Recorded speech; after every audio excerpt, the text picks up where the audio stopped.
Então, pessoal, continuando, a gente já viu como funciona a função trigonométrica seno, né? Agora a gente vai fazer a derivada dela pela definição. Como é que vai ser? Aqui eu tenho a derivada, quer dizer, a função seno, né? A gente já viu que a derivada de uma função nada mais é do que o limite, né? Fazendo essa parte de baixo aqui tender a zero, ou seja, o triângulo todo tender a um triângulo muito pequeno.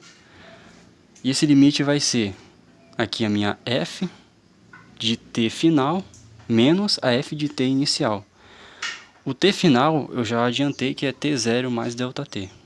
Então já coloquei a nossa f, né, que é seno, ficou seno de t0 mais ΔT, menos esse outro ponto aqui, né,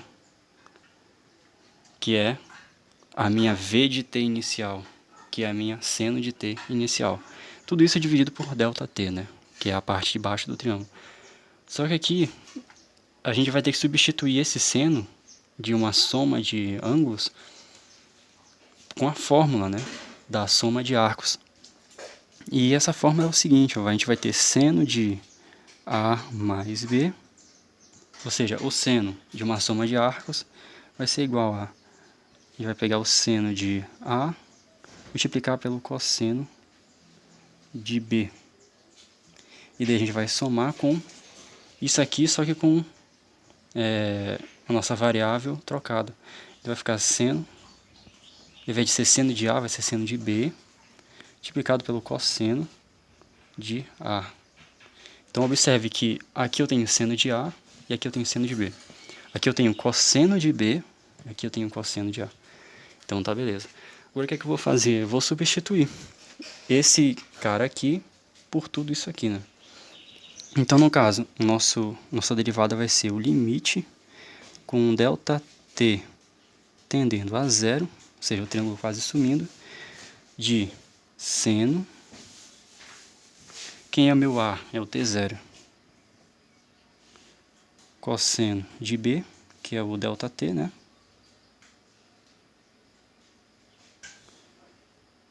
Mais, a gente vai colocar de novo, né? Seno de ΔT, né? Multiplicado pelo cosseno de T0.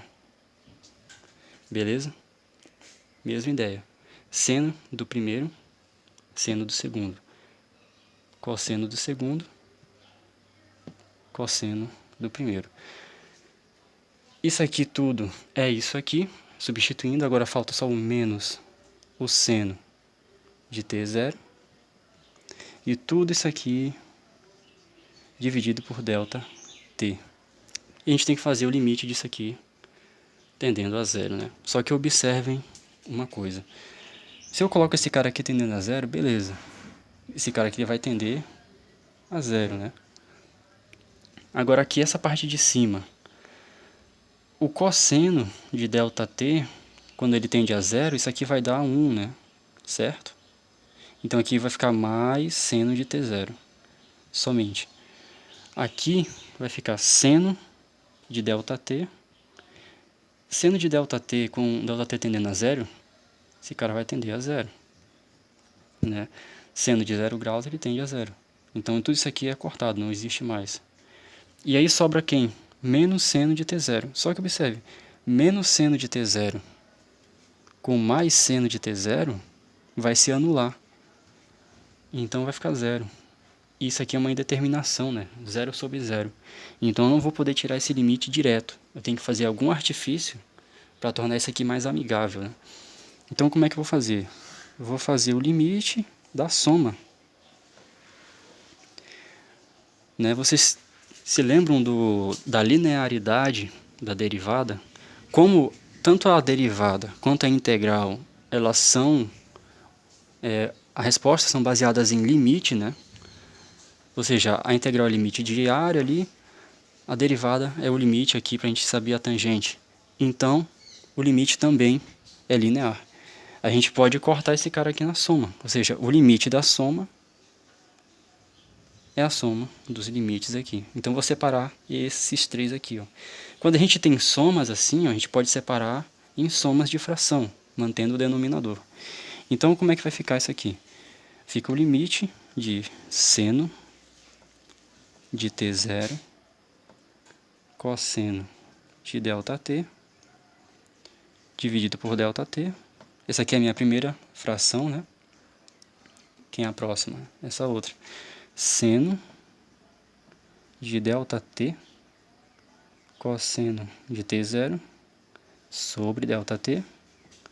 A segunda fração, agora falta essa aqui, é menos, né? Menos seno de T0 sobre ΔT. Agora sim, eu tenho o limite dessa galera aqui, ó. E aí eu vou ver se vai dar certo. Aqui, gente, o que é que eu tenho? Cosseno disso aqui vai dar 1, né? Então esse cara some. Cosseno de 0 vai dar 1. Beleza? Agora aqui, o que é que eu tenho? Seno de ΔT sobre ΔT. Só essa parte aqui, ó, eu já sei que vai dar 1. Por quê? Se você for só colocar direta, seno de 0 dá quanto? Dá 0. Aqui não vai tender a 0 também? Então, a tendência é eu ter a mesma coisa em cima da mesma coisa. Então, vai dar 1 aqui, né? Você também pode entender como o limite trigonométrico fundamental. A outra ideia é, lá voltando no vídeo anterior, você vê que quanto menor o ângulo, o seno de um ângulo θ sobre θ, né? É esse caso que a gente tem aqui, ó. O seno de um ângulo sobre o ângulo. Só que o seno, ele é o quê? Essa parte B, certo? Sobre esse ângulo aqui, ó. E esse ângulo aqui que a gente fez, ó, é o nosso θ, né? Vocês se lembram que o θ, ele é dado em rades?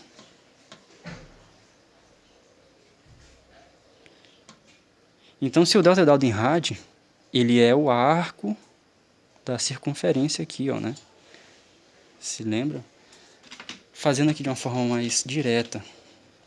Porque essa parte de limites, ela realmente é um pouco complicado de entender perfeitamente, mas vamos lá. Aqui eu tenho um círculo, né? Imagina lá. Aqui eu tenho o arco, aqui eu tenho... Esse ângulo que a gente fez aqui, ó. Vocês se lembram que era o comprimento do arco aqui?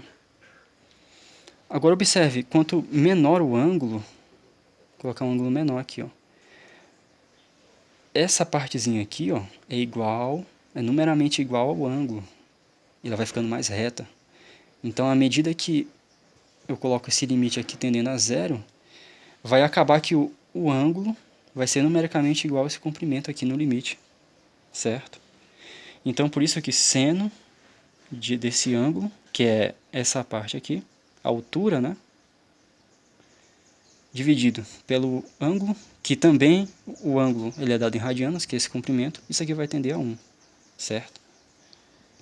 A gente diz o quê? Que, na real, que o limite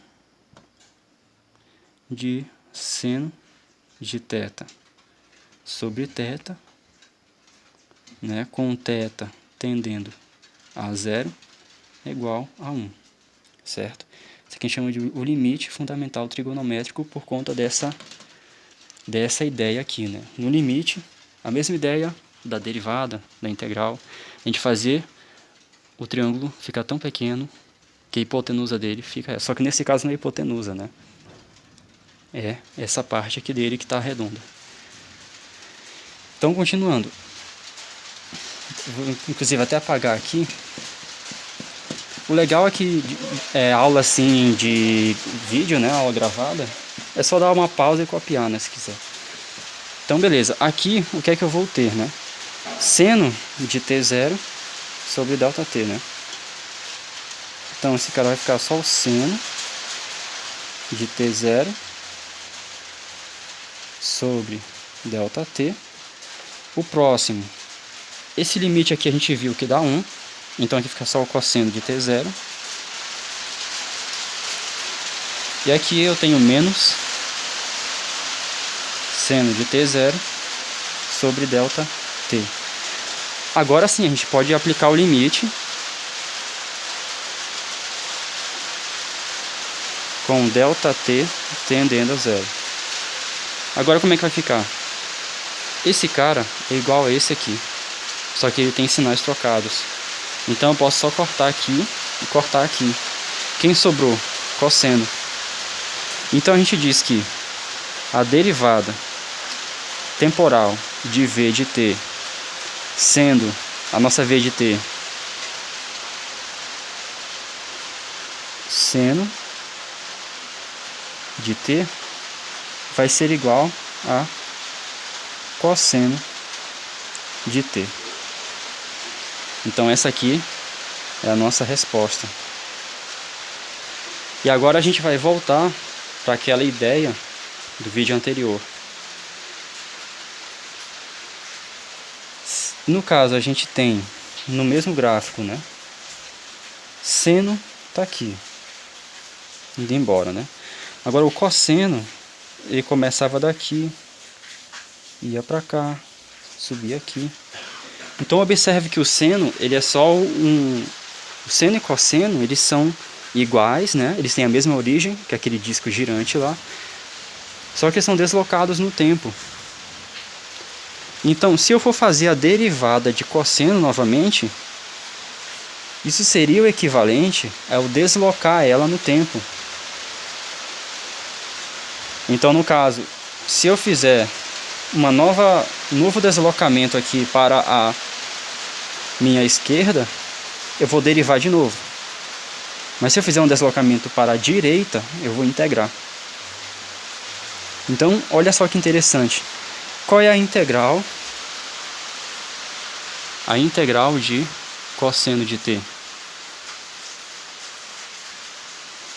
A gente já sabe que basta eu deslocar essa onda para a direita. Se eu deslocar essa onda para a direita, eu vou ter seno de t. Eu estou pedindo algum limite aqui? Não, né? Então tem que botar constante, certo?